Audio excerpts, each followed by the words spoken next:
तो friends, welcome to our channel. उम्मीद करते हैं आप सब खैरियत से होंगे। तो आज एक बहुत ही मज़ेदार सी बाथू आलू जो है हम लोग आपके साथ शेयर करने वाले हैं। पहले हमने बाथू की सब्ज़ी आप लोगों के साथ शेयर फ्रीज करना भी शेयर किए। हाँ, किए है ना, फ्रीज़ करना भी। हाँ। और तो आज जो है बाथू आलू ऐड कर सिखाने वाले हैं। तो सबसे पहले बाथू का सीज़न है और बहुत इसके फ़ायदे हैं। एंड में आपके साथ इसके फ़ायदे भी शेयर करेंगे। पैन लिया था, उसके अंदर 4 जवे चौक लहसुन और ऑयल ऐड कर लिया था। ऑयल गर्म हुआ है हंसपे ज़रूरत, अगर आपके घर में ज़्यादा खाए जाते हैं। हमने 3 टेबल स्पून लिए, तो बस हल्का सा गोल्डन करेंगे। साथ ही हम इसके अंदर एक प्याज लिया हुआ था, चॉप कर लिया था उसको, वो ऐड कर लिया। और ये दोनों इकट्ठे गोल्डन हो गए, मुझे लाइट से गोल्डन, इनको इकट्ठा लाइट गोल्डन कर लेंगे।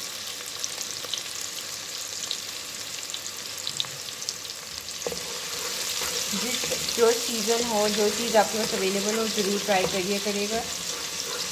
ये आलू और बाथू की भुजिया के साथ पराठों के साथ सर्व करें तो बहुत मज़ा आता है। इसके साथ बहुत ही लजीज इसका जायका होता है पराठे के साथ। वैसे तंदूर की रोटी के साथ भी अच्छा लगता है, लेकिन आप पराठे के साथ ज़रूर खाएं। अब हम इसके अंदर 2 आलू जो थे वो कट कर लिए थे हमने, इस तरह नॉर्मल जिस तरह आप करते हैं हांडी चावल के अंदर, तो वो हम ऐड कर दिए। पहले इससे भूनेंगे कि आलू फिर मिसालों से ज़्यादा जल्दी गलते नहीं हैं, तो ये इसको हम हल्का सा इस पर कवर करके रख देंगे, तो ये आलू 2 मिनट में गल जाएंगे। तो फ्रेंड्स, अब आलू जो है वो गल चुके हैं। अब हम इसके अंदर नमक जो है अपने टेस्ट के हिसाब से ऐड कर रहे हैं, जितना आप लोग खाते हैं उतना ऐड कर सकते हैं। बस हाफ डन है आलू बहुत अब ज़्यादा हम इसके अंदर हल्दी ऐड कर देंगे। हमारे ये 1/4 टीस्पून कि हमारा साग जो है वो उबला हुआ फ्रीज़ है। तो आप अगर इस मौके पे फ्रेश कटे हुए डालेंगे तो फिर आलू के साथ ही डालेंगे। 1 टीस्पून हम मिर्चें डालेंगे, ये डाल के हम भून लेंगे। और साथ ही हम 1 टमाटर डाल लेंगे, बड़े वाला चोट था तो करके।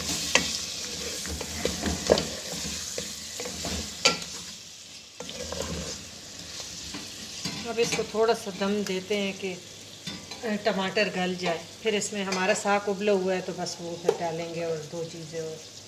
तो अब हम इसके अंदर अदरक लहसुन नहीं, अदरक और सब्ज़ मिर्ची जो 1 टीस्पून थी वो डाल दें, और साथ ही ये उबला हुआ साग, तो साथ ही हमारे पास साग था वो ऐड कर लिए। अब ये फ्रीज़ है ना, इसको हम दम पे रख देंगे तो फिर ये अपने पानी में ही बस भुन जाएगा। फ्रेंड्स, जैसे कि आप देख रहे हैं साग हमारा जो है वो रेडी हो चुका है। पहले फ्रीज़ था, तो अब अच्छी तरह डन हो चुका है। अब एंड में हम सिर्फ गरम मसाला इसके अंदर जो है हाफ टी स्पून वो ऐड किया और इसको मिक्स कर लेंगे। बस ये रेडी है। उसके बाद हमारा साग जो है वो रेडी है। तो उम्मीद करती हूँ आपको ये वाली रेसिपी जो है अच्छी लगी होगी। ज़रूर ट्राई करिएगा और हमें कमेंट सेक्शन में बताइएगा, और अभी बनाइएगा क्योंकि सीज़न है, तो अवेल करें उनके बेनिफिट्स साग वगैरह के। आप मक्की की रोटी के साथ भी ये खा सकते हैं, और चपाती के साथ भी, पराठे के साथ भी। इवन आप पराठे के अंदर इसका पराठा भी बना सकते हैं। ज़रूर ट्राई करिएगा। Thank you for watching.